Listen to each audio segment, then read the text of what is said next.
internet. It is Saturday the 3rd of September 2016. I feel like having a meat pie. And so that means I feel like seeing Sydney suburbs. Seeing Sydney suburbs is my segment where I explore different suburbs of this city that I've never seen before, and I use a random generator to tell me which suburb I'm going to go to. There's 668 of them out there in this greater metropolitan area. So far I've seen 3. Today I'm going to go and see another one. Let's have a look at where I'm going.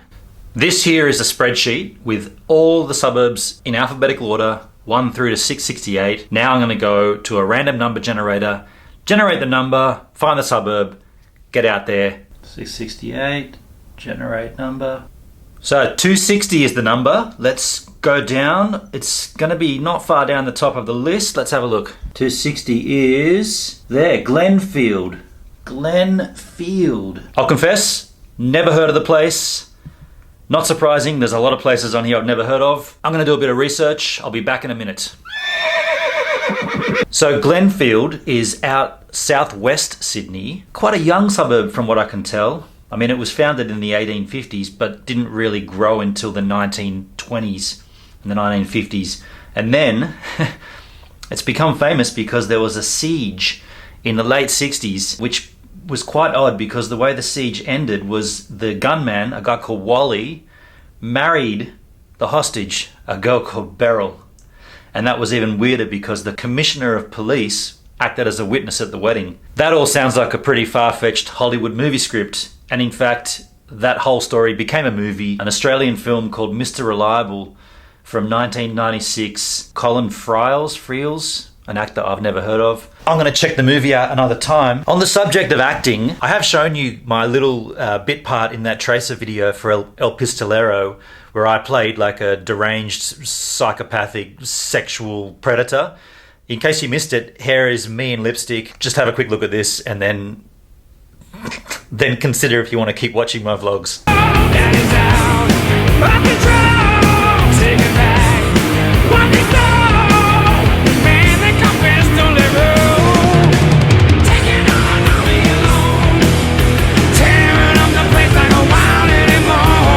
So that was that, but I've also done a little bit of extras work in films. The most famous one I did was when I lived in New Zealand in 2000. I was lucky enough to be on The Lord of the Rings for 2 days.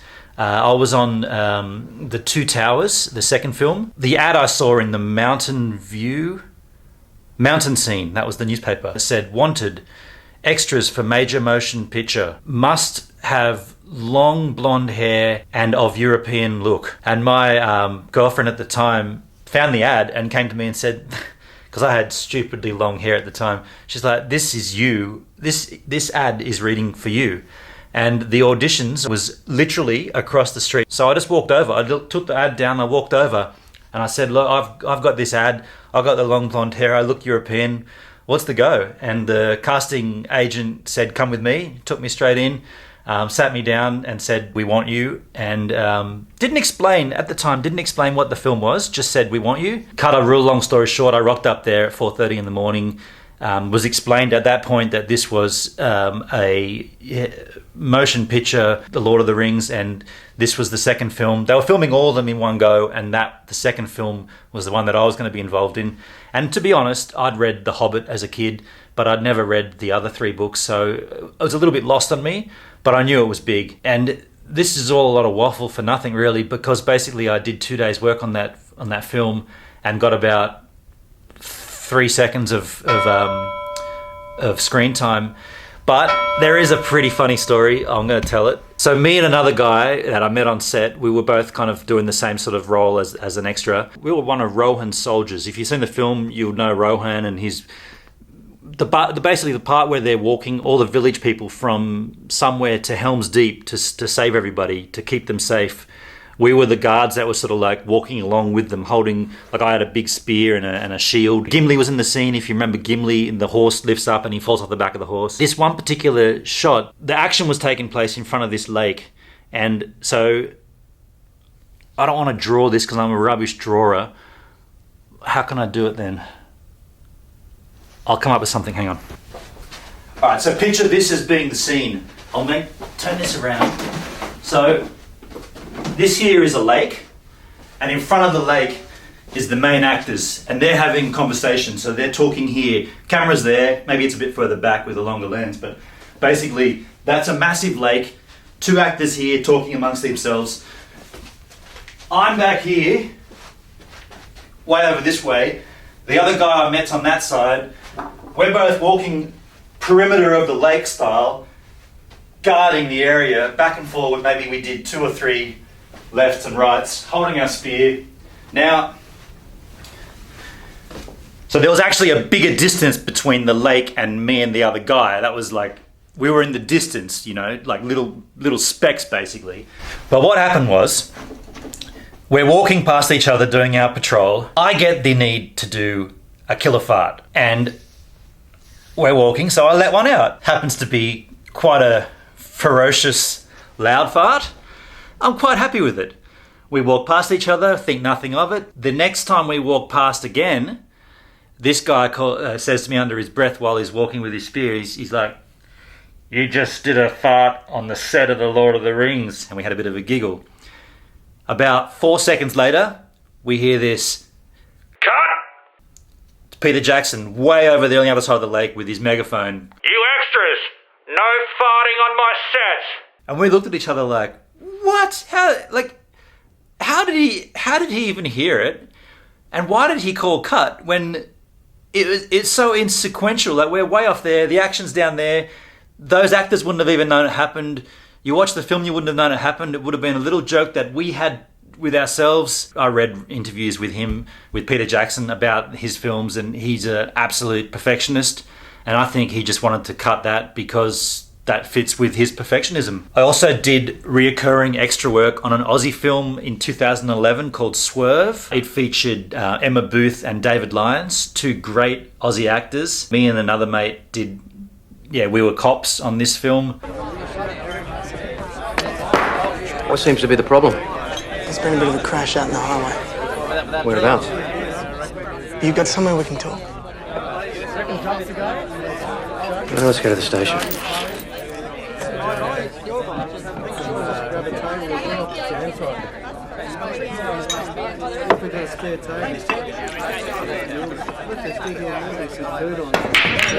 The way I figure it, there's got to be 3 possibilities.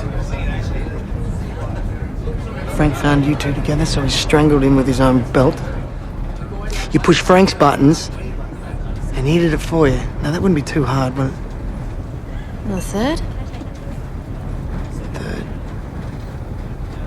You did it. And I didn't think you had an imagination. It wasn't like you imagined. Chris wanted to take me away. So when were you going to tell me about the money?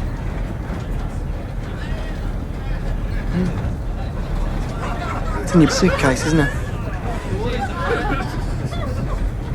You tell me I'm wrong. You want everyone to hear, stop making a scene. No one's listening but me.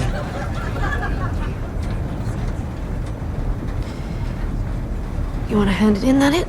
Another thing that I did pretty much at the same time was this with the Hilltop Hoods. This was their feature. How would you describe it? A feature film? It's like a short film interspliced with live footage filmed. Okay, so all this was filmed at the Adelaide jail. Now, I actually went there initially as the stills photographer. Then there was a scene. I haven't watched it in so long, but there was a particular scene where they called, they needed someone to deliver a line. And I put the camera down and said, I wouldn't mind cracking out a line.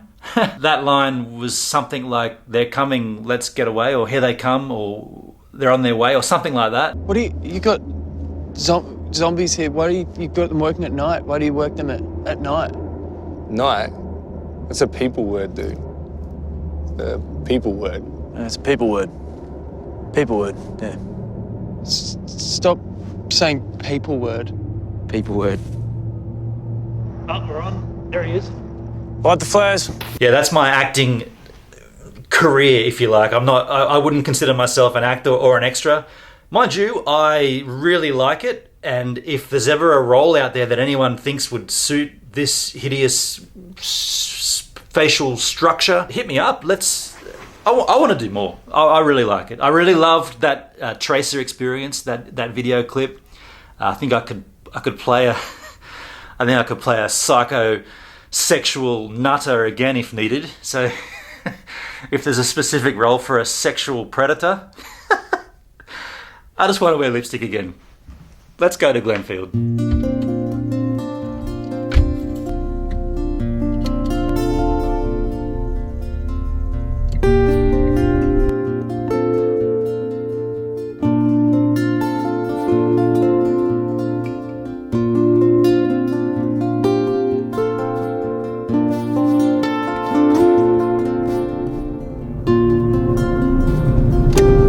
As usual, I am going to try to find a meat pie in Glenfield. This looks like your downtown area. Let's find a bakery. Mixed business, dentist, Chinese. There's bakery right there. See what the Glenfield Bakery is all about. Hello, I would like one of your famous meat pies. I got the egg, cheese and bacon pie, Egg, cheese and bacon. potato pie. Right. Egg, cheese and bacon is a pie I've never heard before. I'm going to go on egg, cheese and bacon pie. Thank you very much.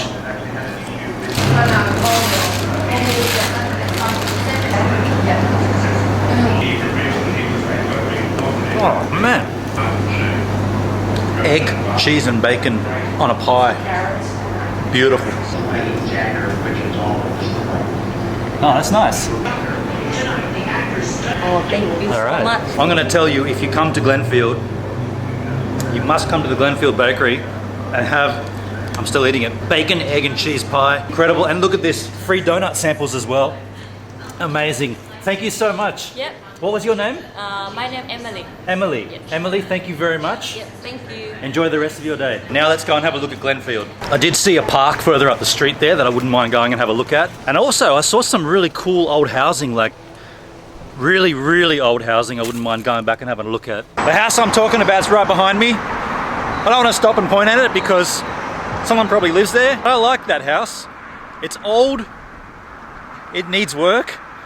I don't think anyone cares about that. They just want to live. At the back of Glenfield here, there is a Georges River National Park Reserve. The Georges River is right here, but it's also the same river that runs all the way out to Botany Bay, but it also it goes through Como is what I'm getting at. And that's where I've been countless times with you guys.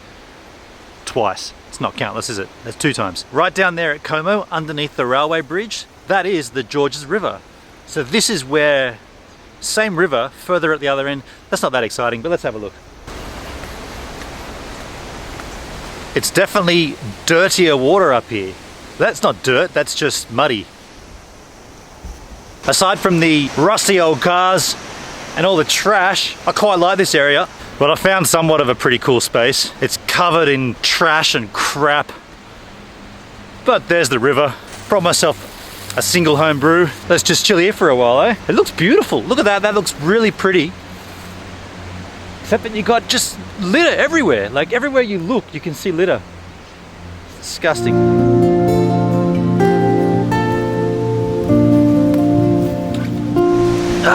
This is the spot. Time for a homie. I am more than prepared for this thing to blow off everywhere, such as previous episodes. I've been walking with it, I've been shaking with it. I'm fearful of it. It's too close to my face. Well, prove me a liar. That's not too bad. Let's taste it first. It's definitely on the frothy side, but it's tasting good. It's had a couple more weeks to mature. Yeah, it's good.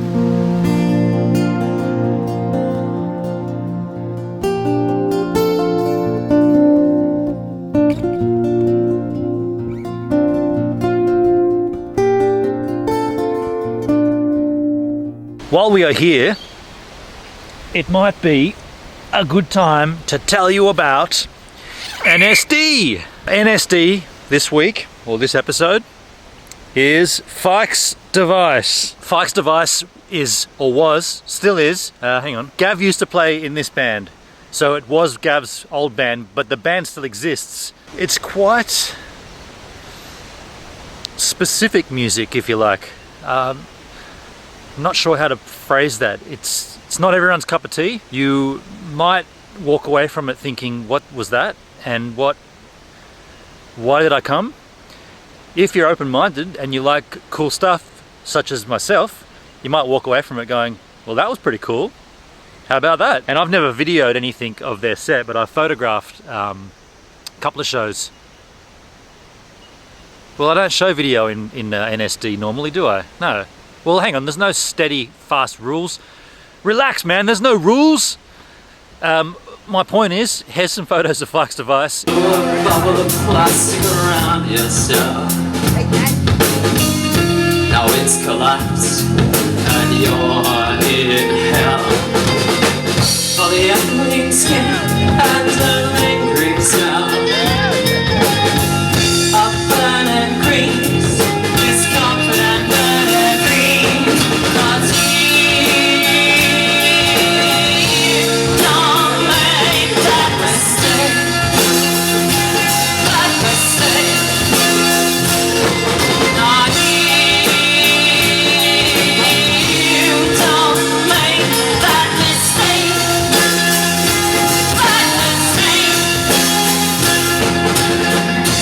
When I see you coming up the pond, I know that you will fall. And while we are here talking about bands, you know, I've been digitizing my old 8mm collection. Well, I have found some more GNU footage. I realize that not everyone's into this old school stuff, but for the sake of my friends who are in that band and who watched that band when we were younger, I'm gonna put up just a couple, maybe 30 seconds worth, maybe a minute. So if you don't want to see any old school rock from the Shire, from a band called GNU, just jump forward a minute. The first person to say GNU is wicked gets $20. Today's wicked!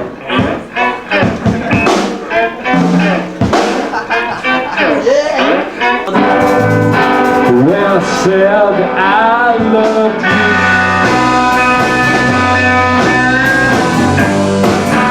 did a thing and we'll do it forever. And I try to really explain, but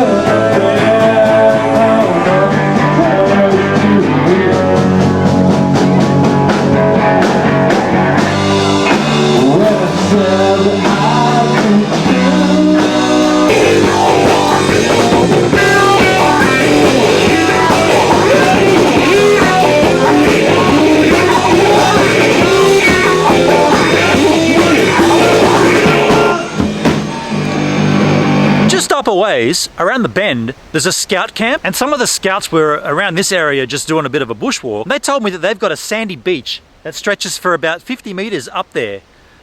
I'm keen to go and have a look at that. Oh, that's we're out of time. Oh, hey, thanks for checking out Gives a Minute, my YouTube channel. It's the one you just watched. If you liked it, perhaps you'd like to check out the previous minute, a random minute, or even the very first minute. Now, if you're a photographer like I am, you might get a kick out of my Lightroom 6 presets.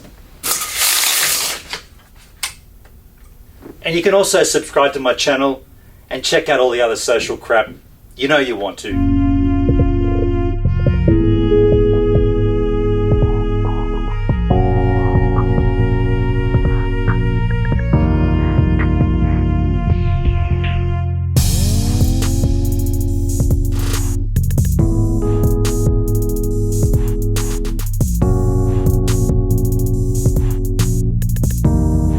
An even longer pause this time.